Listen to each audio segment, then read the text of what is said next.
कहावत तो सुनी होगी, too many cooks spoil the broth. मतलब अगर बहुत सारे लोग एक चीज करने की कोशिश करते हैं तो कभी कभी काफी खिचड़ी बन जाती है, और ये अक्सर देखा गया है जब हम ग्रुप प्रेजेंटेशंस देते हैं। My name is Yukti Kapoor Mehndiratta, and as a leadership coach and also now a founder of a company that is an accelerator to startups, I have seen a lot of such khichadis on stage. तो इस video में मैं आपके साथ share करना चाहूंगी कि कौन से 3 टिप्स यूज करके आप अपनी ग्रुप प्रेजेंटेशन को इम्प्रेसिव और इम्पैक्टफुल बना सकते हैं। So, सबसे पहली चीज जो हमें ध्यान में रखनी है वो ये है कि हमें फुल क्लैरिटी होनी चाहिए कि हम ये प्रेजेंटेशन क्यों बना रहे हैं। उसके लिए आप ये 3 क्वेश्चंस आंसर करेंगे। Number 1, who is my audience? Number 2, what is my goal to give this presentation? And number 3, Why am I choosing to deliver these slides? जो भी स्लाइड्स आपने चूज की है उसके बारे में सब कुछ जानना आपकी रिस्पॉन्सिबिलिटी है। उससे रिलेटेड हर क्वेश्चन के लिए तैयार रहना भी आपकी रिस्पॉन्सिबिलिटी है। सो जब आप वो वर्क डिवाइड करेंगे, जब आप स्लाइड्स डिवाइड करते हैं ग्रुप में, तो जो भी स्लाइड्स आप लें वो ऐसा टॉपिक होना चाहिए जिसको आप अच्छे से समझते हैं। And only then are you adding value in that presentation with your presence on stage. It is not just your ability to be a presenter, it is also your knowledge related to the topic that you're going to speak about. So that's the first thing to do, because if you don't plan this, you are definitely headed towards failure. As they say, if you fail to plan, you plan to fail. So you've got to keep this in mind when you are planning your next group presentation. Second thing is to practice as a group. और ये बहुत लोग miss out कर जाते हैं। जब आप एक ग्रुप प्रेजेंटेशन बना रहे हैं तो वो पूरी प्रेजेंटेशन बनने के बाद आप सब लोगों को एक साथ उसको प्रैक्टिस करना है।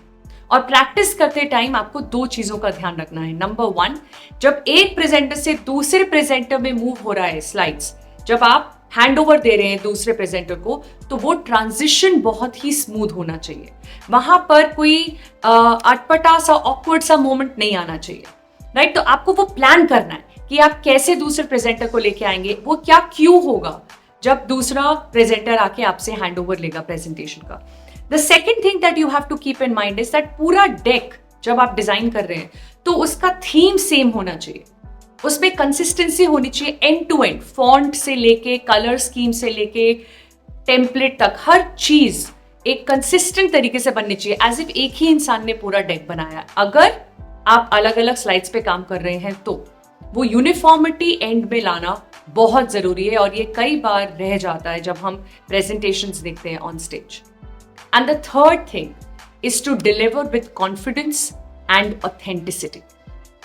Now when you have a group, you will always have a few people who are more experienced and some of you will be less experienced, especially when it comes to giving presentations.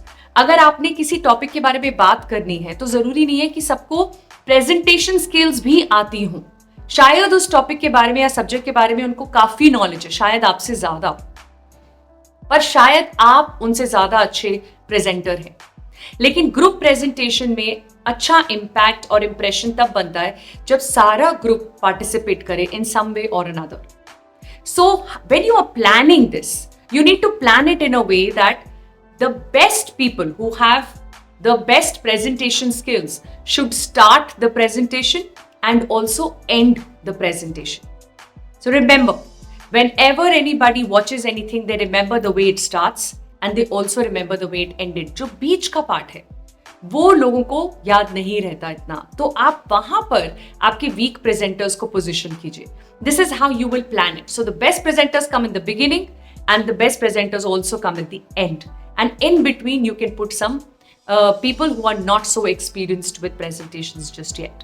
Keep in mind that group presentation is not just about winning a pitch or creating an impact. It is also about allowing the entire group to work as a team.